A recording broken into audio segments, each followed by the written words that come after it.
AARP Arizona Hispanic Connection presents Let's Talk Salud, Dinero y Amor, an interactive conversation on issues relevant to Hispanic Latinos. Do interact with us by sharing your comments. Let's begin.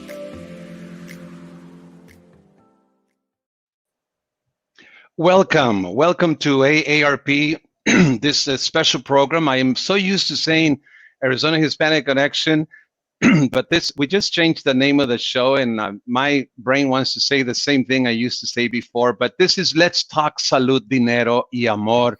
A very good morning to all of you that are watching live, and if you watch the video later on, well, enjoy the show. This is, again, Let's Talk Salud, Dinero y Amor. And we have a special show on COVID-19 and Hispanic Latinos. We are learning that Hispanic Latinos and other minorities, but especially Hispanic Latinos, are being hit especially hard by COVID-19. And we want to, address this matter. We have three special guests today. I'm going to introduce them now.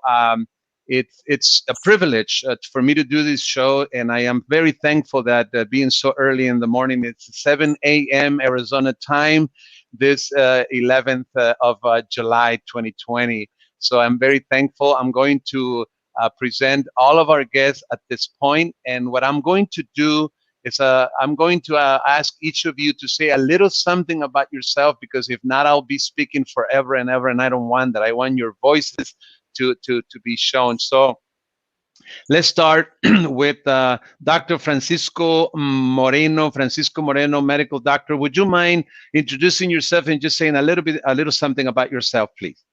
Absolutely. Thank you, David, very much for inviting us. It's great to be part of this inaugural pitch of Salud, Dinero y Amor. What a more important topic can we get than those? I serve as a professor in the College of Medicine in Tucson and Phoenix. Also have the honor of leading the Office of Equity, Diversity, and Inclusion at the University of Arizona Health Sciences. And I serve as chief of staff at Banner University Medical Center in Tucson as well. Work closely with a team of people in what we call the Hispanic Center of Excellence, which addresses the needs of health research and health promotion for Hispanics. Thank you so much, Dr. Francisco Moreno. You joined one of our shows the other day on All of Us, a research program. I am very thankful to you. And I would like to now introduce Anabel Castro Thompson. Anabel, would you mind saying a little something about yourself? Of course. Good morning, David, and thank you for the invitation. Joining this conversation with Dr. Moreno and with Imelda, long friends of mine. I work at Equality Health. I'm also immediate past president of the National Association of Hispanic Nurses. And then finally, I'm also a nurse practitioner. I've dedicated my life to ensuring that the Latino community has improved access, that our healthcare becomes more affordable, but more especially that we can eliminate inequities in our community. And so I'm happy to be here to discuss how COVID is impacting our communities and what we can do about that. Now, when you say nurse practitioner, are you like Dr. Adriana Perez, who you still have to do some service so that you can keep your license? Yes, I am, David. So I am a healthcare provider, and I still have to see patients to keep my license. It's important that we continue to be connected in the community, delivering care. Perfect. Thanks so much. And now, Imelda, would you mind saying a little something about yourself? I went and looked for you on LinkedIn, and you have quite a resume. And congratulations. I understand you have like 2 masters and a bachelor's. Tell us a little bit about that, if you don't mind. Yeah, of course. Well, thank you. First of all, thank you for inviting me and being part of this important conversation. I am Imelda Ojeda. I am a social worker by trade. So I have a master's in social work and master's in public administration. So my experience has been over the past 10 years or so working in the community, working with families, and mainly working with Hispanic Latino families Right now, I'm a member of Latina Strong Foundation, and I'm also the clinical director for the case management director for a patch clinic, which is a clinic that serves primarily Latinos, mainly undocumented, or people who have been having barriers to accessing services. So, Did I read? Sorry, did I read in your in LinkedIn that you came to this country after high school? Yes, yeah. I'm originally from Guadalajara, born and raised, and I moved to Arizona when I was about 18 or so, right after high school to attend college, and I've been here since then. It's going for 16 years now. You have many accomplishments having come to the country. You know, I think I beat you. I came when I was in junior high. But you've done amazingly well with your degrees in your academics and your service. Thank you so very much. Welcome to our show. Thank you. Thank you. Yes, yes. Let me do something, and we will not do this show. We will not allow this show to go past 1 hour. These shows are supposed to address issues, and the way I see them is like taking an X-ray of Hispanic-Latinos.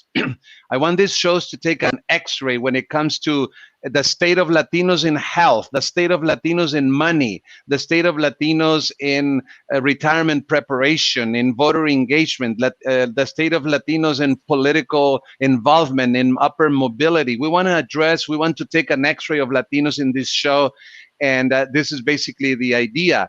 So let me run some numbers, because the topic today is coronavirus as it affects Latinos. And so let me run some numbers. Let me share some data with you, and then I have some questions. Before I do, I would like to ask any of you to explain the slide that I'm going to show. Let me see if I can show it now. Yes, I can show it. Dr. Moreno, anyone, even maybe take each one. What are these three organizations, and why are these important? If you can help us at least briefly.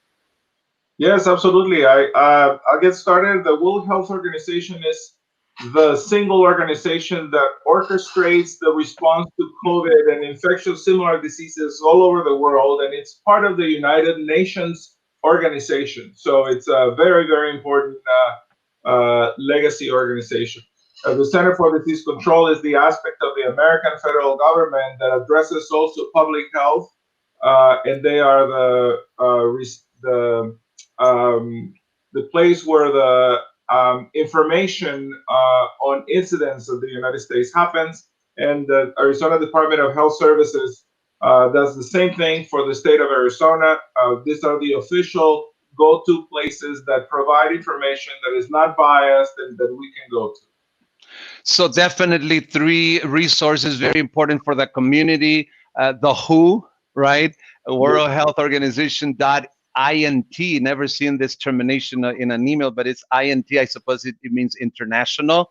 CDC.gov and AZDHS.gov.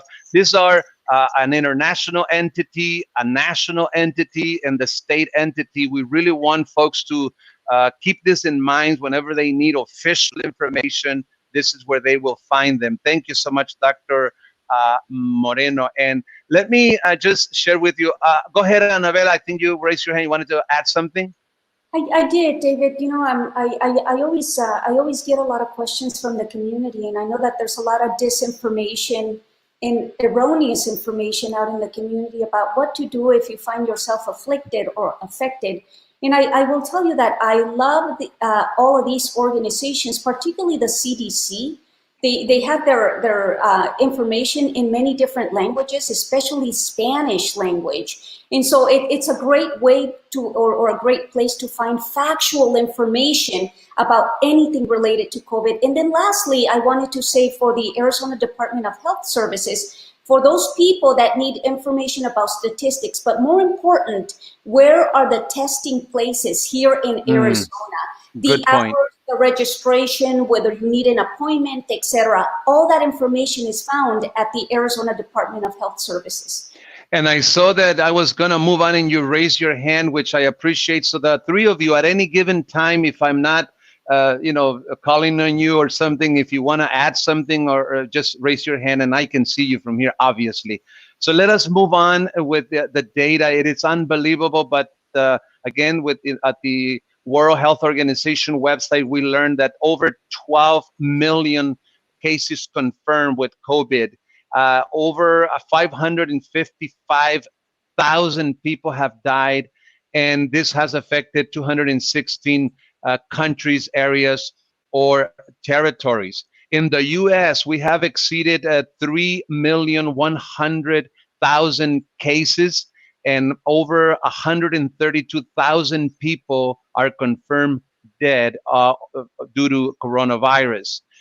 Then I picked up the numbers for Arizona, and we have 116,000 people that have confirmed are confirmed cases, and we are nearing 2,100 confirmed deaths. And this is as of yesterday. So obviously, the numbers keep adding. So let me also say, this is going to be a slide that is difficult to see. Are you able to see the numbers there? Yes. If we kind of see these numbers for Arizona, we can see that the 20 to 44-year-olds are the hardest hit in Arizona. I mean, we were told that the 50, I guess the 50 plus or the senior population would be hit the hardest. But from what we can see in this chart, it's more the 20 to 44. Any impressions on that?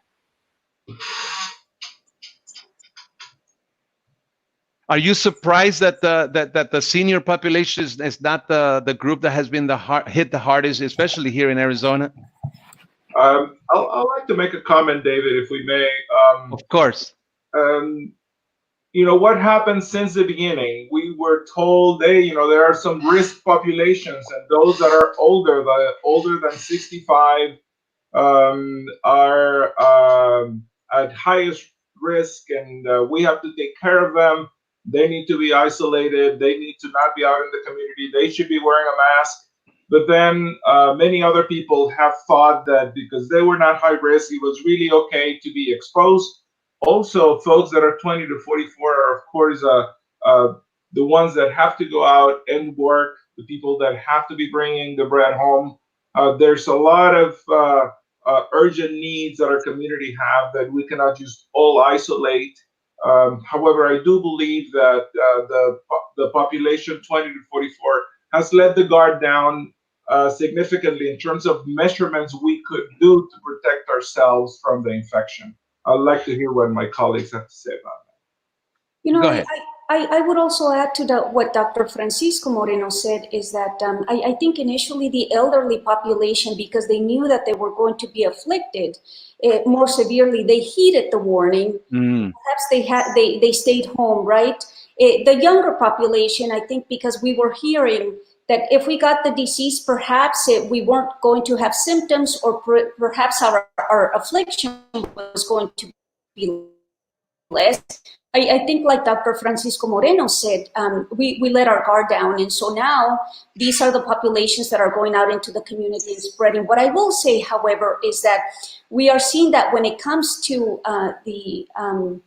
how people experience symptoms, I think, however, we continue to see that in the younger populations, perhaps the symptoms are less or more moderate, but certainly we're seeing the more severe symptoms in the elderly population, in those that have chronic conditions, right? Whether it's cardiovascular conditions, pulmonary conditions in the lungs, those people that have obesity, or those people that have diabetes. And so while we're seeing more uptake in the number of tests and the people that have the contagion in the 20 to 44, perhaps the symptoms are not as severe.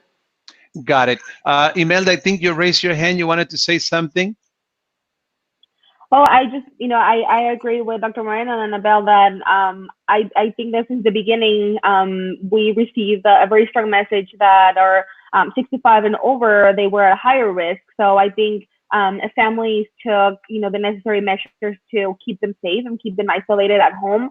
I can speak from my experience with my parents. Right away when things started closing down and, it started getting more more serious situation, my brother and I, we made sure that my parents were not going to work and they were staying at home, and then they were not being exposed at grocery stores. So, we took all those preventive measures to make sure that they were not exposed.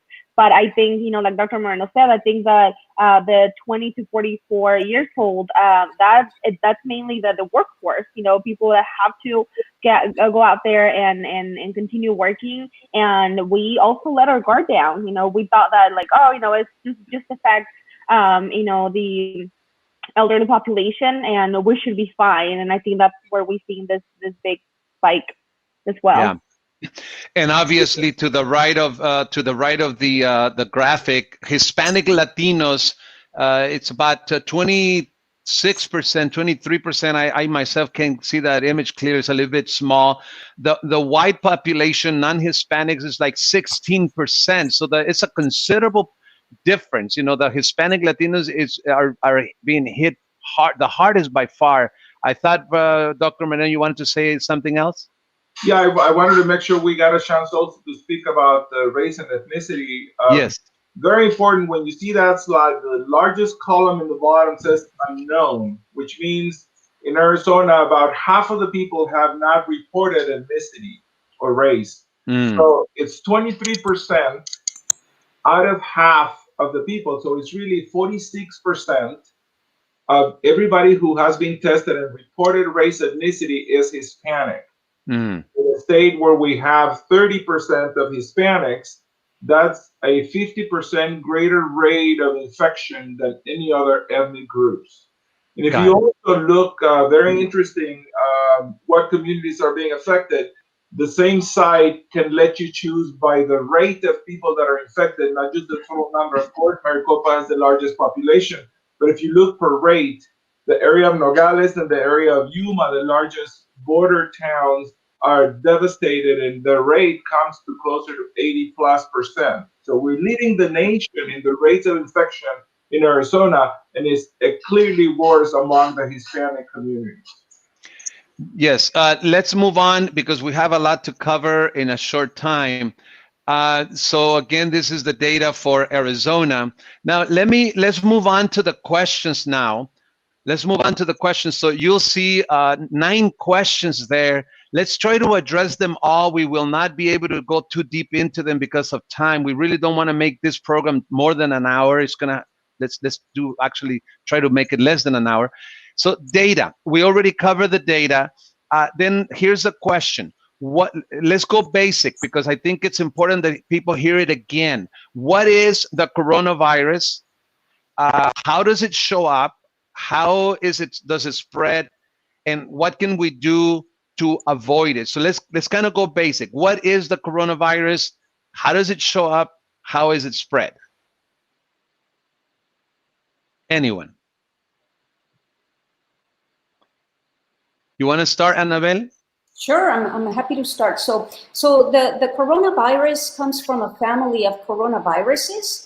Although I should say that this is a new type of strain that we're seeing around the world. Specific to coronavirus, at least this one that we're seeing, COVID-19, is that it's a particle that's very small.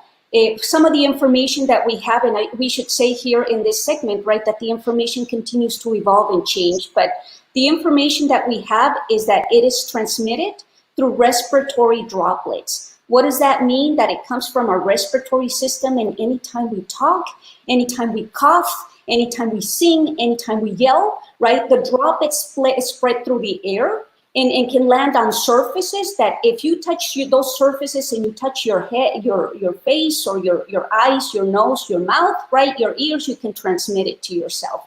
The other way that we know is that it's a little particle, and so it stays in the air somewhere between, I've seen between 8 and 16, right, meters, and so it's important to wear the mask to minimize the amount of droplets. It's particularly important to say this just because when we talk about coronavirus, If you're able to have a mask on, to a certain extent, you're protecting those around you because your respiratory droplets stay with you. And if you have a mask on, you also minimize the contamination that's coming towards you.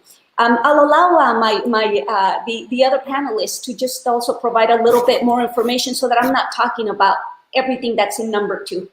Yeah. So you describe it. So this is a virus similar to the flu, I understand, but it affects the lungs. Is that something important to highlight here, Dr. Moreno? Yeah, so the flu gives us usually respiratory problems, and it often complicates with other kinds of pneumonias. Sometimes the same virus can do that. In this case, coronavirus has a high predilection for the respiratory system, especially the lungs, and it has a very unique distribution of lesions in the lungs and a pattern of damage for those that get affected by it that is very dramatic. So it's very much a respiratory condition, although it could have manifested itself as sometimes gastrointestinal also. As much as 40% of people can have gastrointestinal symptoms as the first way of presenting. So it has different ways of showing, but very much a respiratory condition. And so the social distancing is critical, at least 6 feet, I understand. The mask is critical, hygiene, you know. So those things are critical. I have to believe that there is some progress on that. You know, we have seen a resurgence of cases. So do you believe that the mask plays a big part in that? I mean, we've just gone out in bigger groups. Just briefly, why is it that we're seeing a resurge of the cases?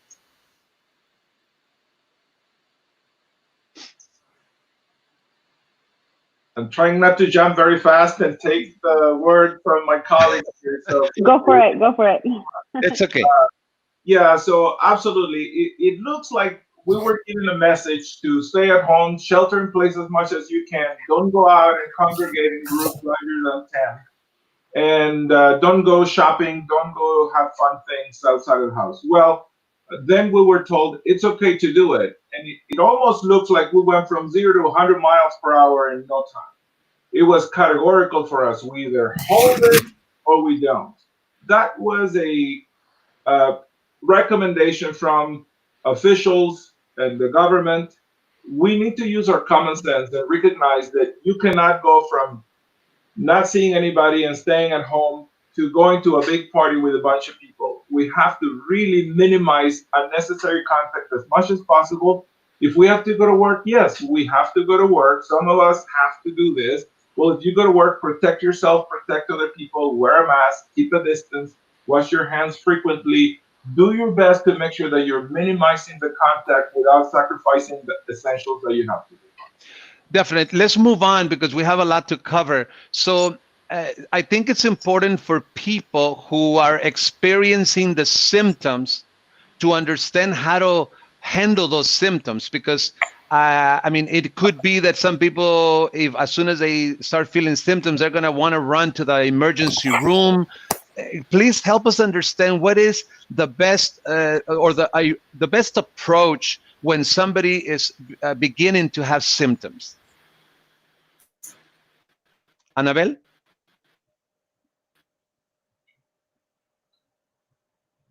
I think your video froze. Yeah, are you? Can you hear me? Yeah. So basically, we want to paint the picture because I think there's a misunderstanding that if someone has symptoms, they run immediately to the emergency room, and I think we have heard the message clearly that that is not the best thing to do. So help us understand what would be a process that could lead to that, but it doesn't have to. Sure. So what we tell patients is if you think you've been infected, if you think you've been in the surroundings of somebody that has COVID-19, they tested positive, or even if you start feeling sick, the first thing to do is to hunker down at home, to stay home, even if you're not symptomatic, because some people are just not symptomatic, right? Or have very different symptoms, as Dr. Moreno was saying. You can start with something that seems gastrointestinal, right? You're having symptoms of not feeling well. and you don't necessarily know that it's COVID or that it's coronavirus. The second thing that you have to do is for the symptoms for the people that are going to have perhaps mild symptoms, is to stay home in quarantine for at least 14 days, right? That means you don't go out of your house, you don't spread it, and you take precautions so that you don't infect other people around you. The problem starts, David, that there are some people, I would say if you start being symptomatic, it's important to have good nutrition, to have good hydration, right? To stay home, do everything you can to continue to be healthy. Make sure you get your prescription medications and call your doctor. Call your doctor by phone because many offices have implemented either telemedicine so that they can make a televisit.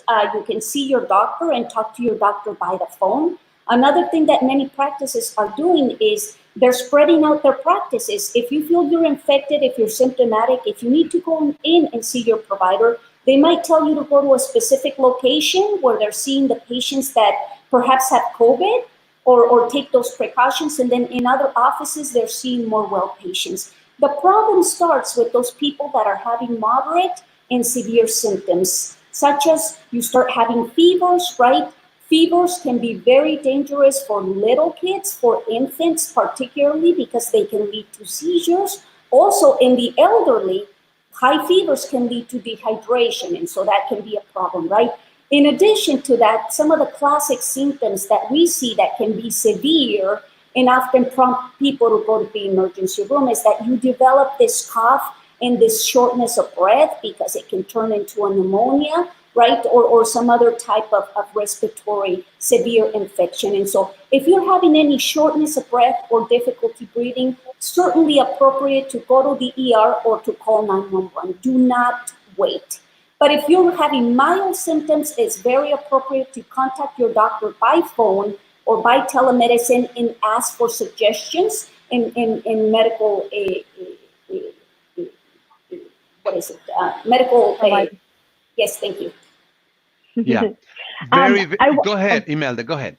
I just want to add that I have seen also, I know among that 22 to 44 year bracket, that I think some of the main symptoms or the first symptoms that they might have experienced are the loss of taste and loss of appetite. And I have seen that with friends of mine that are, around that age bracket, that those were the first symptoms. We think that a cough or fever might be some of the first symptoms, but for younger populations, the first symptoms might look a little bit different. And then it's also important to know that if you know that you have been exposed to someone who tested positive or someone who has symptoms, that you also have responsibility to let the people who have been in contact with you, let them know that you are getting tested, that you have been exposed, so they take the measures, the preventive measures. I think there's this, I've seen in our community, this kind of like a stigma that is like, oh, I know I tested positive, but I'm not going to say anything because I don't want other people to look at me weird or to think that I was being careless. But I think it's our responsibility to let other people that we have been in contact with know what's going on, so they also take those measures as well. Thank you. Let's move on now to the Latino community. It is in the news. I mean, I've seen them in the network news. And Dr. Moreno, why is it that Latinos are being hit the hardest with this COVID-19? Well, there's a lot of reasons why Latinos may be more exposed to the infection. We have talked about how we are having a lot of jobs in the front lines and a lot of essential workers that may not be providing health services, but they're having to be out there working in the food industry, the retail industry, a variety of health providers, different forms of healthcare workers are Hispanics as well. Our community is unfortunately also affected by other risk factors that make us more likely to be in close contact with people. Sometimes we don't have the housing that allows us to really separate from each other and isolate if somebody's sick. Sometimes we are not as well educated in terms of what to do. As Imelda was saying, sometimes we don't even tell other people. But then if we're feeling better, we think, oh, I'm feeling better already. I'm fine. Then you go on and pass it on. we have failed our community by not empowering them with the right understanding. We must remain distant. Our community also has more chronic conditions, especially in Arizona and our border communities, like obesity, sometimes food insecurity, and the poverty that we see, more chronic diseases like diabetes and heart diseases, and not always having open spaces where we could be getting out of the house and exercising in a safe way. So we're a much higher risk, and when we get infected, we also are less likely to go for care, less likely to get tested. We don't have insurance. We don't have an established provider, and so that makes it sometimes a bit more risky for members of our community to really get care early on. It's not only the medical care, but it's this guidance, the advice, the how do you protect yourself and your family and your community. Got it. Go ahead, Annabelle. You know, I would also say, in addition to everything Dr. Moreno said, which he is right on, is I would say from a work circumstances, right? There was a study that came out just recently by Somos, and it was saying that 74% of the Latino community did not have the luxury to stay at home because aside from being essential workers, our income is tied to being at work, right? And so oftentimes I grew up from a cultural perspective seeing that my father got up even if he wasn't feeling well and went to work every day, right? And unfortunately, oftentimes with these younger people or our younger generations that are having mild symptoms, if you don't feel the symptoms, right, and you have mild symptoms, you're going to work. In addition to that, David, I will tell you that we are doing a Cafecito series, which is just an informational series. And I will tell you, we're doing it in English, we're doing it in Spanish.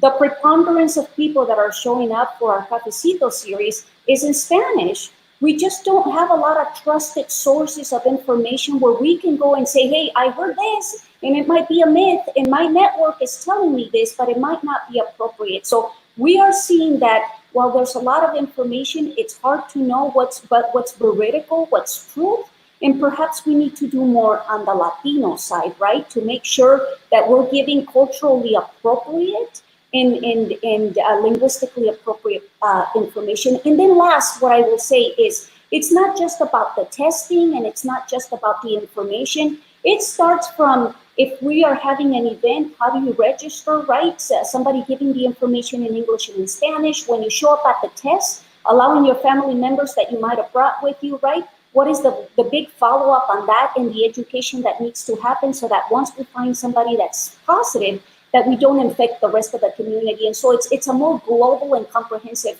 conversation. And you know, I would dare to say also that another factor could be the fact that these folks who are being infected may be undocumented, which put them in an even more difficult situation, because a lot of times the financial help provided by the government does not reach them. So then they feel obligated to go and work even with and taking all kinds of risks. So I'm sure, go ahead, Imelda, if you're unmute. Yeah, go ahead.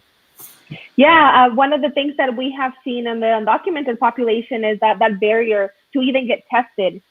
Even, we have, all of us are connected to our networks, and we see the flyers on Facebook or the flyers on social media of different places where people can go to get tested. But one of the barriers that we are seeing is that a lot of these places, they are receiving federal funds for people to get tested for free, but they require a valid ID or a driver's license or some other type of identification, like a social security card. And for some of our undocumented population, they're not able to provide this, so that there's a barrier to accessing care, even accessing the testing that can prevent, from them spreading it to other people. And like all of you mentioned, I think some of our community members, they don't have the luxury to stay home, to be able to take their work at home and just continue their regular work activities. A lot of our community members are entrepreneurs or business owners. If they don't open their shop, they don't open their business, they don't get a paycheck this month. So even though we encourage people to stay home, a lot of people don't have that luxury. So it's complicated to and then access all those unemployment and all the other benefits available. Yeah. Let's move on to another area. This is a great conversation, and Anabel, the so-called social determinants of health show up again, right? Every time we need to keep addressing those. Let's briefly, Anabel, masks. Tell us a little bit about the mask situation. Yes, and so there's been a lot of questions in the community about can you wear a cloth mask, and is it appropriate, right? And if you wear it, how do you take it off? How do you don it on, right? How do you wash it? How do you keep it just to make sure that you don't infect others? And then why are we wearing a mask? I will tell you that some of the questions that we've been dealing with is, can a cloth mask do? And yes, it can. It's appropriate to wear a cloth mask. One of the things that we're seeing in the community is that people are not wearing it, and then at times when they wear it, they can wear it wrong. The mask has to go over the nose, right? It has to cover the mouth. When you use it, you can't have it under. It has to cover completely, and it also has to cover under the chin. So it has to be good enough. The mask is being recommended at least by the CDC in kids that are 2 years and older. If for some reason kids over 2 years, you notice that they might not be able to take off something from over their head, then it's not recommended if somebody has a disability or a developmental cause that would allow them to not take it off. But overall, it's recommended 2 years and over. Here in the state of Arizona, I know that a lot of localities have said 6 and over have to wear masks. And so the kids themselves can wear the same mask and the same application over your nose, over your mouth, right, and covers the chin. One of the things that we do in the community, however, is we wear our cloth mask, and then we get home and we take it off, however, and we put it in our purses, or we put it in a cajon, we put it in a drawer, and then we take it out the next day and we wear it again. And so if we are going to be wearing a cloth mask, it has to be washed every day. And so you can just throw it, right? You can wash it in the sink, or you can throw it in your machine wash. And there's great information about what type of temperature and how to wash it in the CDC website that you gave this previously, David. So there's wonderful information there. The last thing I will say about the mask is, just very quickly, the mask is to prevent others from getting your droplets. Right, but there's a lot of information that even just by wearing it yourself, even if others are not wearing it, that it's a protective mechanism as well. And you know, were you going to say something, Imelda? I'm sorry. Let's cover 3 more areas, and then we'll close the show. Testings. People need to know where testings are taking place. And by the way, I got word a little late, and I didn't have enough time to create a graphic for this. But Valle del Sol is conducting or offering testings. So I would just say anybody hearing or listening to Google it, Google the information. But I assume that the Arizona Department of Health Services website. And I got into the page earlier, and there is information on where testings are being offered. Is this correct, to your knowledge? Yes.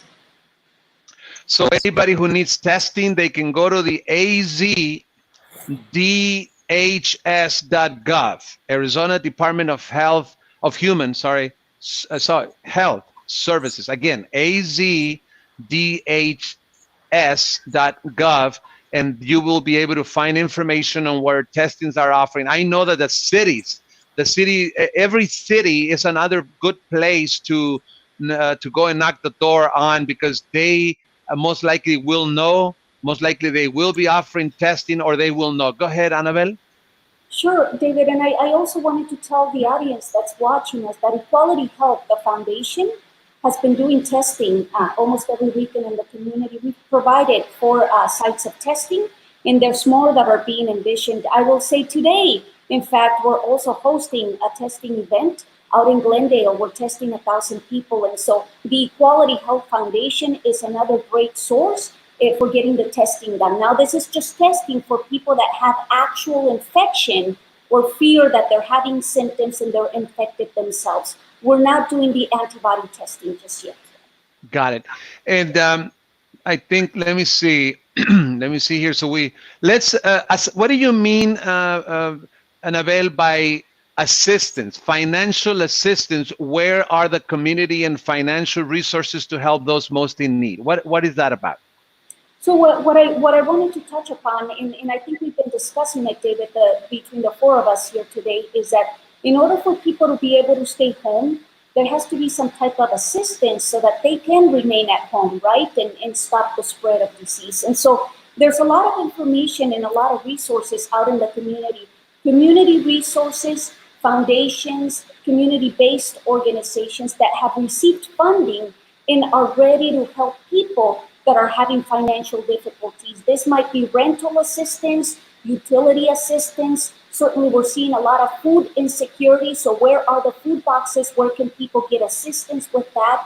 And then there's also the business assistance, right? For those that own businesses, for those that are contractors, that perhaps are not working for others, but work for themselves. And so what I would recommend, David, is that there's a lot of great information out there, and we need to ensure that we're putting out this information in the community so that people can get the assistance that they need.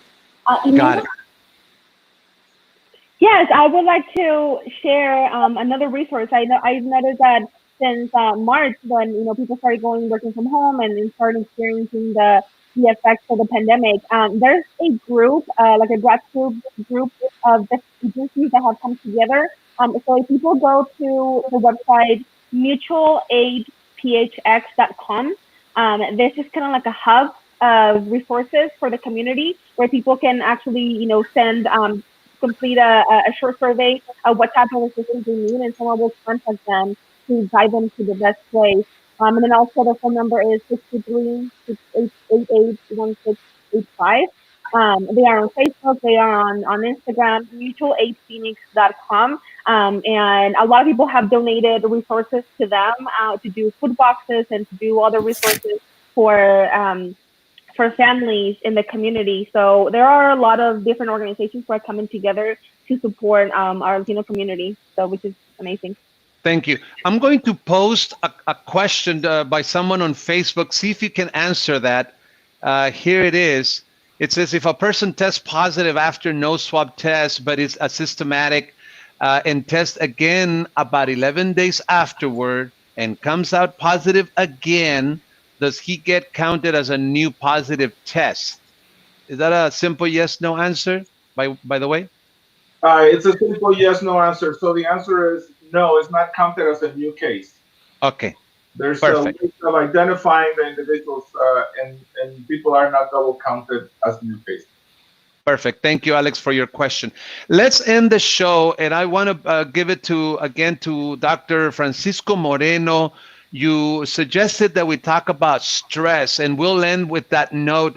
Help us understand what is the country, the world, the country, the state, Latinos going through in the realm of stress. I mean, to be frank with you, I am beginning to feel the stress already, and I have the privilege of working from home. My economy was not affected. I mean, so nothing has really changed, but just like a cloud over us. There's just a lot of stress. Help us understand, Dr. Francisco Moreno, a bit more about the stress matter here. Yeah, thank you for that opportunity, David. Everything we've talked about here is stressful. Economics, the social isolation that some people have to go through, or the criticism of being outside. We have less support in our community. We're very likely to be visiting each other, hanging out with each other. We don't have that. Many of us are less likely to be going to church, less likely to be seen by a doctor. There's a lot more community anxiety, in which a lot of conversation now, not only about, COVID is happening in China or in the US, but my wife got diagnosed with it, or my neighbor got diagnosed with it, or my dad got diagnosed with it. So a lot of anxiety related to that. We have to recognize that this is something that has a toll in our mental and physical health. And there's a few things we should be thinking about in order to to try to keep ourselves well and our family well. This is not a time for our family to be doing a lot of drinking or using other drugs. There's a high increase in alcohol consumption and drug consumption in our community during these times. We have to keep that down as much as possible, eating well, being physically active and mentally active. Also, there's an increase in family disputes and spousal violence, unfortunately, and children abuse also, child abuse. So we have to minimize those tensions, try to be respectful and kind to each other, try to remain optimistic. This is the time where we have to give the best of ourselves as much as we can. We have to be intentional about managing our mental health wellness. This is not a thing that just kind of happens by itself. We have to be active. And one of the most important things that I also wanted to say is, if you are feeling stressed, if you're feeling depressed, anxious, or you name it, look for help. There are resources in our communities where assistance may be provided at reduced fees or no cost.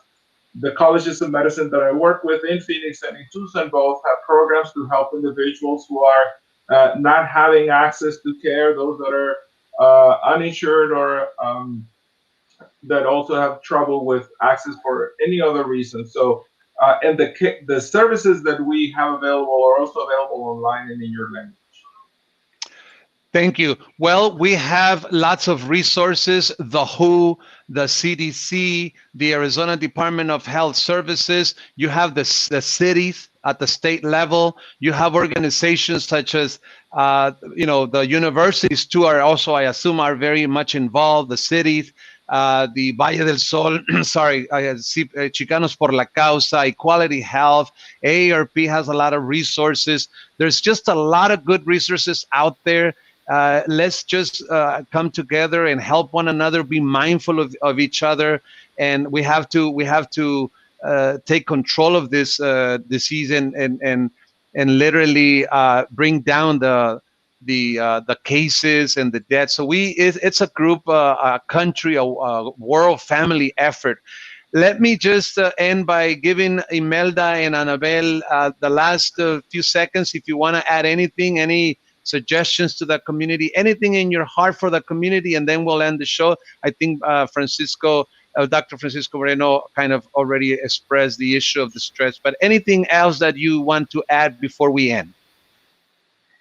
I can go. I just want to remind our community that we are, like Dr. Moreno said, we're going through a traumatic experience altogether. So feeling anxious and depressed and all these issues in our families flaring up, it's normal. And sometimes we think that we are the only ones experiencing this. And even like you mentioned, David, if our financials or our job or our families has not been directly impacted, we know people who have, and we know family members who have. So now it's not like, we know someone, with like 3 or 4 degrees of separation that got infected. Now it's getting closer and closer. The circles are getting closer and closer, and we all know people who are sick, who are suffering from this, and loss of a job, whatnot. So I really encourage people to reach out to their community, to reach out to one another.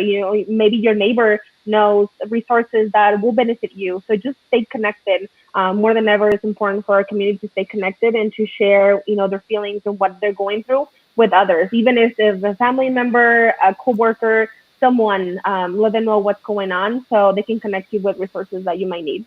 Thank you. Annabelle?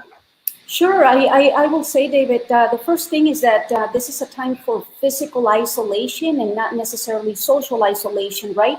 We can find many ways, including this forum, David, to continue to be involved, right? And have those relationships. And there are many other ways. The other thing that I will say, David, is we don't have a vaccine. We also don't have the exact formula to treat it. And so it's important that as a community, we recognize that the most important thing we can do right now is prevent ourselves from getting or being contagious. right? And so it's important to abide by don't touch your face, right? Wear your mask, and then the 6 feet of separation. And then finally, what I will say is I made a mistake earlier in the conversation. I'm such a Latina, right, that I think in metrics, but we know that the virus spreads 6 feet to 12 feet, and I think I said meters in the past, and so I just wanted to correct that. And so the importance of staying 6 feet apart and then wearing your mask. Thank you for the invitation. You know, I work with a group of volunteers at AARP who were used to going out in the community to do presentations on issues. And right now, because we can't do them, I began a virtual meeting, and I am so amazed at the joy and their face is just lit just from meeting, even though it's virtual. So like you say, Annabelle, physically isolated, yes, but it doesn't have to be socially isolated. So we want to help or thank, Dr. Francisco Moreno, Anabel Castro Thompson, Imelda Ojeda for helping us with this conversation. We really hope everybody enjoyed it. Stay tuned for our next show next week. Well, actually, it's every Tuesday, and then every Saturday we have Let's Talk Salud, Dinero y Amor. Thank you, everyone. Enjoy the rest of your day.